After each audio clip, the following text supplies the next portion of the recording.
Olá, está no ar Direito em Foco, programa de debates, entrevistas e assuntos jurídicos relevantes.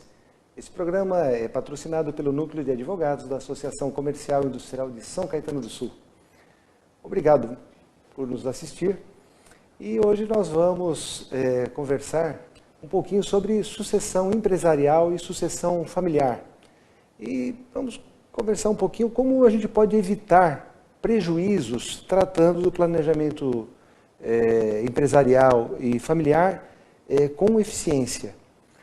Mas esse tema é um tema extremamente abrangente e nós vamos fazer um resumo. O programa é bem curto, vamos fazer um resumo e para nos ajudar a entender um pouquinho mais sobre esse assunto, como evitar esses prejuízos, nós temos hoje um convidado ilustre, o Rogério Arnone, amigo da casa, amigo da Associação Comercial de São Caetano, nosso amigo particular. O Rogério Arnone já esteve conosco aqui numa outra oportunidade falando sobre a educação financeira. E hoje ele vai falar sobre esse tema de evitar prejuízo sobre planejamento empresarial e familiar, com a bagagem que ele tem como bacharel em Direito, administrador de empresas, MBA em Gestão, enfim, currículo enorme. Mas nós vamos conversar com ele daqui a pouquinho, mas antes nós vamos falar de um assunto bastante chato. Na noite de domingo, dia 10 de março, São Caetano e toda a região do ABC foi acometida de uma chuva torrencial que causou enormes prejuízos, inundações, lamentavelmente algumas mortes,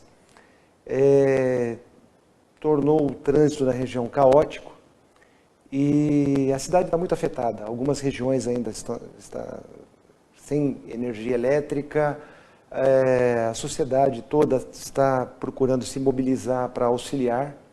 Então, a TV Grande ABC e a Associação Comercial e Industrial de São Caetano do Sul se solidarizam com as vítimas dessa tragédia que foram essas inundações.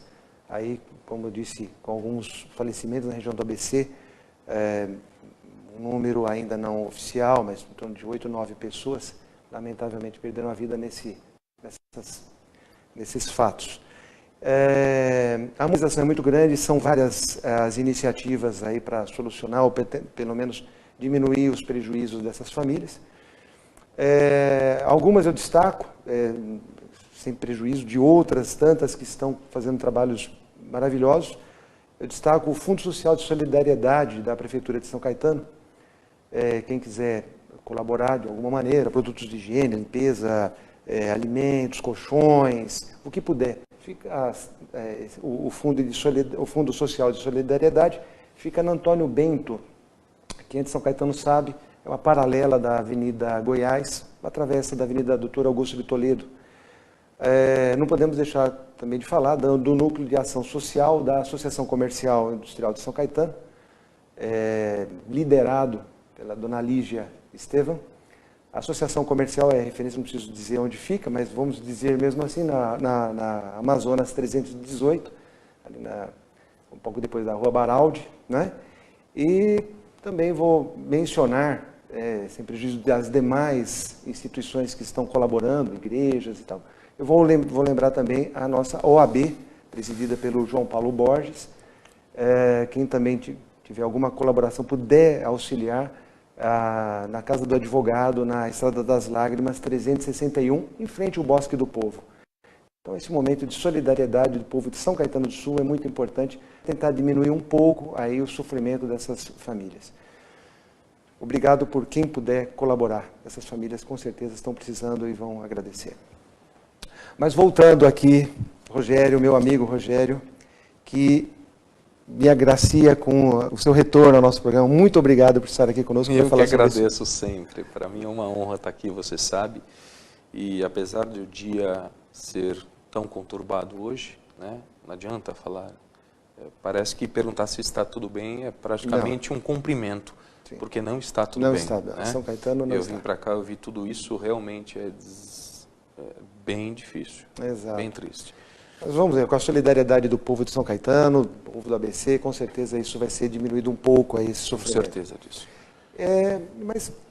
Rogério, quando nós colocamos esse tema, né, de evitar prejuízos com planejamento de sucessão empresarial e familiar, alguns amigos, alguns colegas, né, passaram aí o WhatsApp dizendo, mas esse assunto não me diz respeito, eu tenho aqui 2, 3 imóveis só, ou a minha empresa é muito pequenininha, esse assunto não é para mim, isso aí esse é assunto de grandes empresários, para grandes empresas, ou pessoas com grande patrimônio, que não é meu caso e tal. E outros falaram para mim, mais jovens do que eu, né, dizendo, olha, eu sou muito jovem ainda, tenho 40 e poucos anos, 50 e poucos anos, esse assunto de sucessão eu vou pensar quando tiver 60, 70 anos. Rogério, como é que a gente pode responder para esses nossos amigos que fizeram esses 2 questionamentos? Que eles têm pouco patrimônio, ou estão formando patrimônio ainda, ou são jovens e não devem se preocupar com esse assunto. Qual é a resposta que nós damos para eles? Claro. Excelente pergunta a sua, Ariovaldo. Sabe que muitos dos meus clientes que procuram e se preocupam com esse assunto, curiosamente, por sensibilidade, experiência de vida, de trabalho árduo, né? Passar uma vida inteira acumulando recursos, patrimônio e tal, tem essa preocupação e são onde ocorre a maior sensibilização. Fato é que esses nos procuram, diferentemente dos mais jovens ou de meia idade, que ainda estão naquela fase de acumulação de patrimônio, que ainda estão preocupados com a fase da aposentadoria, então vão acumulando agora para ter uma vida no futuro, entre aspas, ao qual vivam e trabalham por vocação e não mais por necessidade. Então a preocupação está mais em acumulação. Muito embora, também é fato que para planejamento, quer seja na concepção do patrimônio, quer seja na manutenção do mesmo e na sucessão desses, quanto mais cedo você estiver sensível a ter uma conversa, a entender como é que funciona essas questões e quais são os passos que se dá para poder tomar umas decisões responsáveis e qual é o momento? Já, ontem, né? Sendo mais direto na resposta, é quando não se tem bens. Então, mesmo jovens, sem bens, deve-se pensar na sucessão? Deve-se pensar, sim. Até porque, culturalmente e historicamente, nossas escolas, elas não trabalham e não trataram até pouco tempo atrás. Hoje, nós vemos mais algumas escolas, poucas ainda, né, até aprovado e orientado pelo MEC, a desenvolver planejamento financeiro familiar e empreendedorismo nas escolas, né? Uma vez que nossas crianças, nossos jovens cresçam sabendo onde estão e como vão chegar em algum lugar, o planejamento é fundamental e elas vão estar sensíveis a tomar decisão no momento certo. Perfeito. Agora, Rogério, se a pessoa percebe, né, com essa sua resposta, com esse seu esclarecimento, de que o momento é agora, dela pensar no planejamento, né, fazer o planejamento da sucessão empresarial, da sucessão familiar. Quais são os primeiros passos? Como é que ela operacionaliza isso, transforma isso em prática? Não, eu vou fazer. Tá, faço como? Como é que ele inicia isso? Ariovaldo, as pessoas, muitas vezes, por falta de informação e sim muita experiência de vida, né, elas podem, em algum momento das suas vidas, ou como agora, você deve estar se perguntando como fazer e o que fazer, que caminho seguir.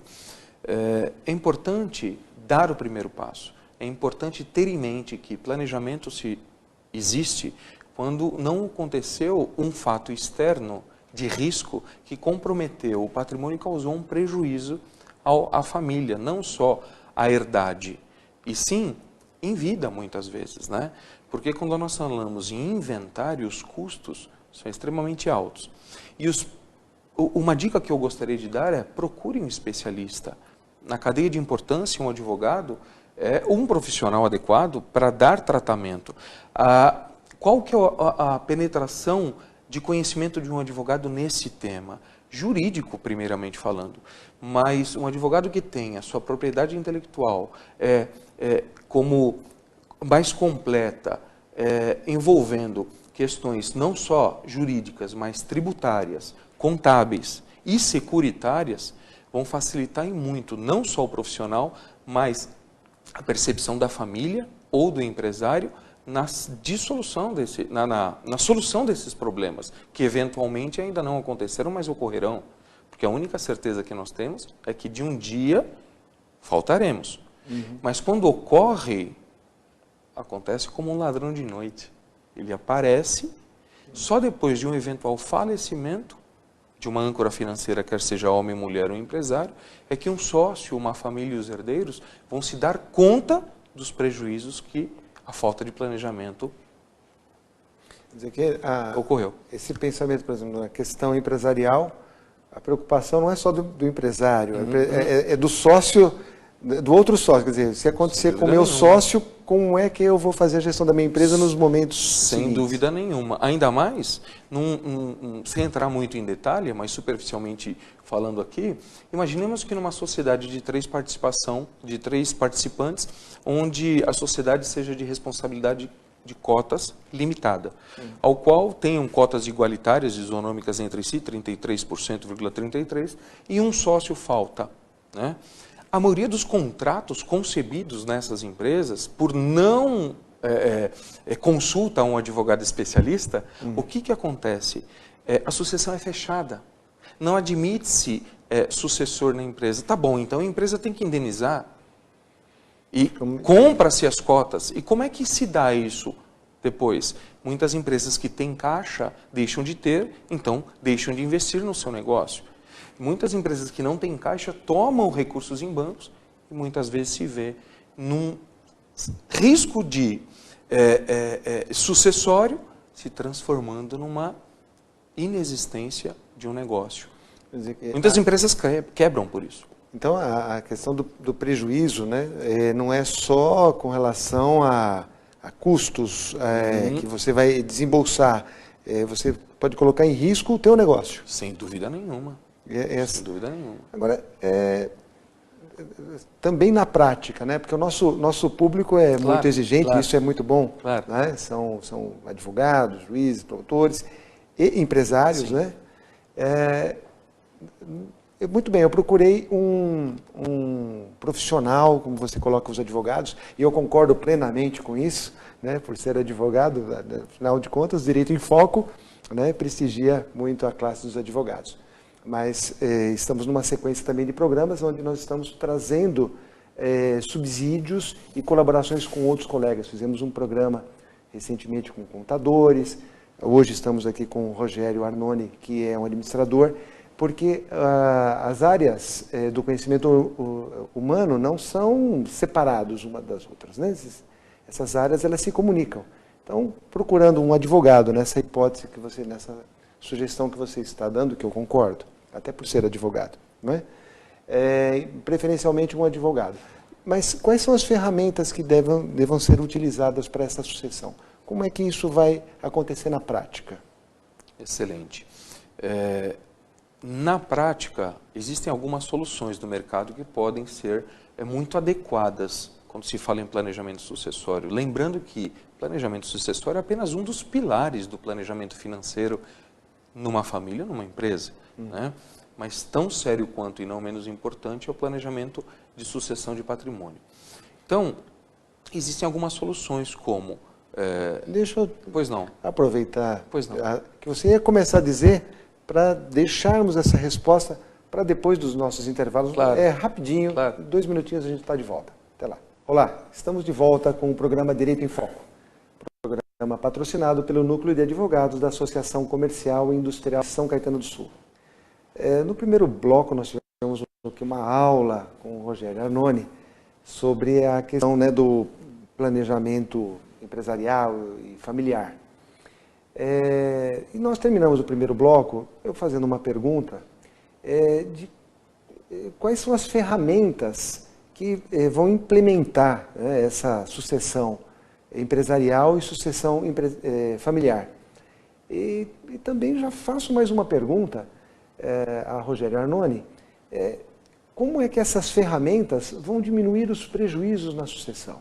Então, Rogério, imagino que isso seja extremamente complexo e não será em alguns poucos minutos que você vai conseguir explanar com detalhes tudo isso. Mas, assim, a grosso modo, para a gente poder entender esses mecanismos, como é que funciona e por que isso diminui os prejuízos? Claro.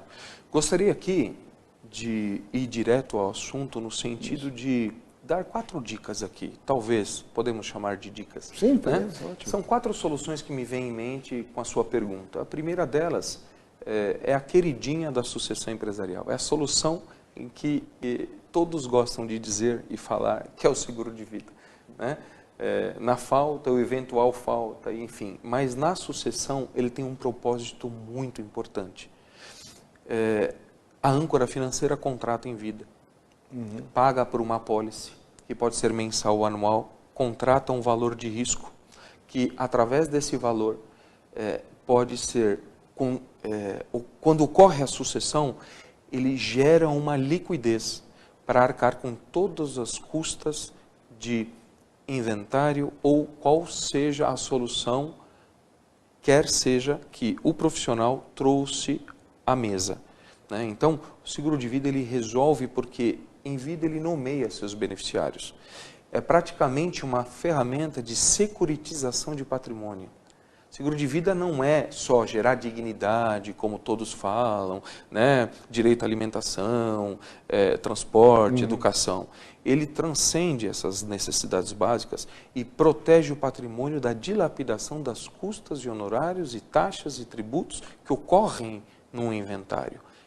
Ele se encaixa perfeitamente. Resolve imediatamente. Ele resolve imediatamente como uma ferramenta que oxigena a liquidez imediatamente. Né? E diga-se de passagem, para encerrar pelo menos essa primeira dica, essa solução, o seguro de vida ele tem que ter nas suas condições gerais uma cláusula de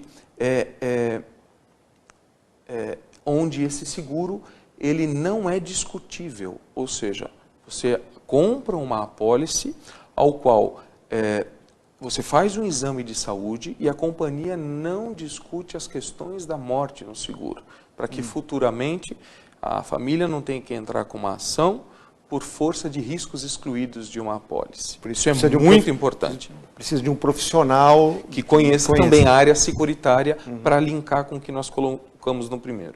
Então, um seguro de vida responsável, transparente, sem riscos excluídos na sua apólice é muito importante, principalmente a pré-existências. Segunda dica que eu gostaria de colocar aqui, é tão importante quanto a concepção e a constituição de uma holding. Uma holding patrimonial pura ou mista. O nome assusta um pouco. O holding, que vem do inglês abraçar, proteger, né? Ter para si, protegido. Então, na verdade, é uma empresa de bens e participações, ou qual a âncora financeira em vida. Né? Ele também, naquela empresa, ele deixa de ser o dono do seu patrimônio e faz a integralização, a transferência. A empresa, a holding, recebe esses bens integralizados no seu capital social e ali é só respeitado um estatuto social da sociedade ou da empresa constituída quando do falecimento da âncora financeira. Isso é transmitido automaticamente para os sócios herdeiros, ditos sócios neste contrato, ao qual recebem automaticamente, não entrando então em inventário nesse sentido. E em muitos casos, há aí já uma mitigação de prejuízos, que é o imposto sobre transmissão, que pode ocorrer quando você faz a integralização do capital e não ocorre o ITCMD, impostos de transmissão de causas mortes e doação, no inventário. Então, isso realmente mitiga esse risco ou prejuízo. Isso pode fazer muita diferença. Muita diferença. Porque a diferença em valores não podemos dizer aqui, porque cada um tem um universo. O seu pouco pode ser muito para mim. Né? Então, essa é uma dica. A terceira seria a doação em vida mesmo. A doação em vida mitiga riscos de discussões homéricas familiares do patrimônio. Então, em vida, o arrimo, a âncora financeira, homem ou mulher, e que seja, discute essas relações com os seus familiares. E aí isso ocorre de uma forma muito tranquila, né? Ou resolvida em vida, né? Isso também, em muitos estados, os tributos, o tributo que é cobrado dessa transmissão, que é o ITBI, ele chega a ser metade do valor das custas de um inventário, do ITCMD. Então, isso também mitiga custos. Estado de São Paulo, imposto de transmissão de causa-morte estão em torno de 4%, sendo que o de doação chega no máximo a 2,33%, 2,40% sobre o valor. O imposto de transferência é 4%, mas pode ser até 8%, né? Pode ser até 8%, sem dúvida nenhuma. Isso em São Paulo, outros estados, né? Cobrar outras características e podem cobrar. E é um imposto que tem uma tendência de... É um imposto estadual, uma tendência de aumentar. Né? A última dica seria uma ferramenta muito conhecida de todas as pessoas, a previdência privada. Né?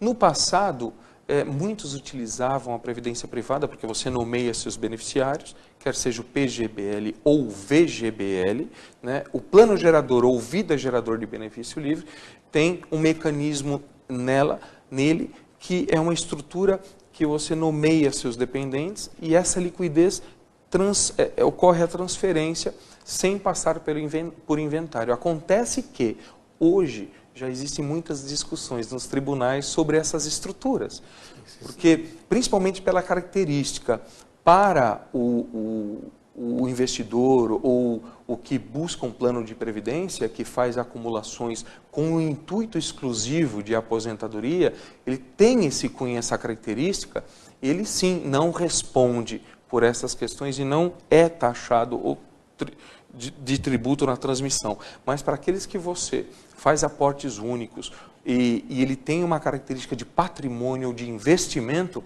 esses sim, estados como Rio de Janeiro, Goiás e Paraná, por exemplo, eles estão discutindo na justiça a possibilidade de tributar. É por isso que precisa de uma boa assessoria jurídica para que possa sair dessa E com tudo isso, Ari, o que acontece é que são soluções simples, são soluções que a complexidade fica para o profissional, né, que tem o conhecimento necessário e a facilidade na transmissão e na comunicação para quem já está no momento que passa por isso, que se preocupa com isso também e quer dar resultado, quer resolver essas questões. A melhor forma é dar o primeiro passo, é cuidar do seu patrimônio para evitar, porque a maioria das pessoas tem surpresas. Só no falecimento é que vão descobrir que quase que até 15% de um patrimônio responde por todas essas questões. Agora, essas soluções não me parecem que existe um pacote fechado. A pessoa chega no escritório, né, e a gente até trabalha com isso e tem um pouco de experiência, não igual a sua, mas temos bastante experiência nesse sentido.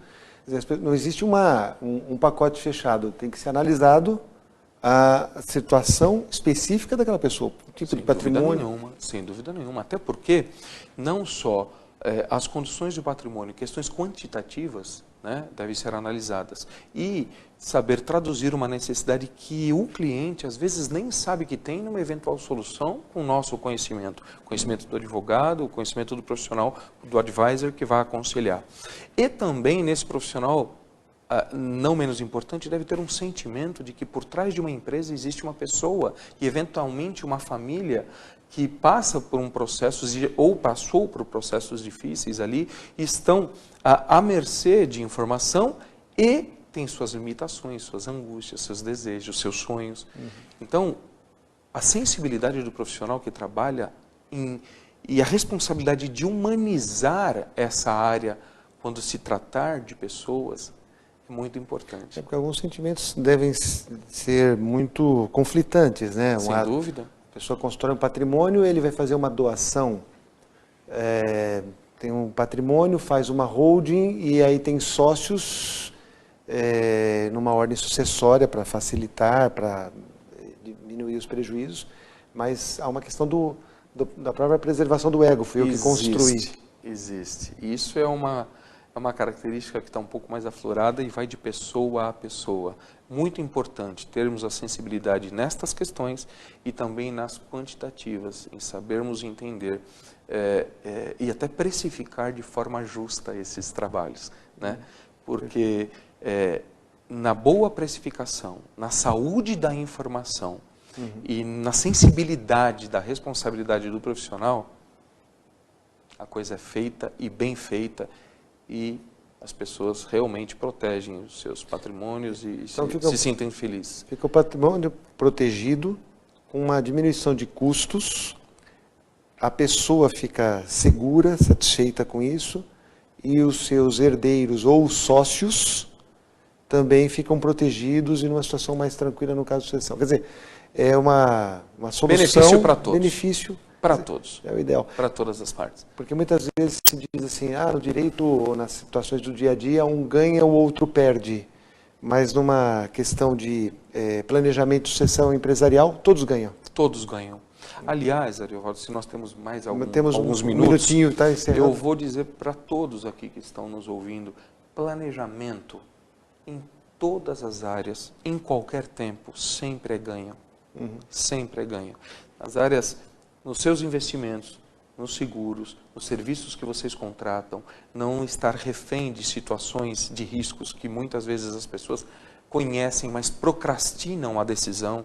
Então, planejamento traz benefício em todos os sentidos. Perfeito. Bom, com essa recomendação extremamente saudável, nós estamos encerrando mais um programa Direito em Foco. Espero contar com a presença de todos na próxima semana. Muito obrigado pela audiência.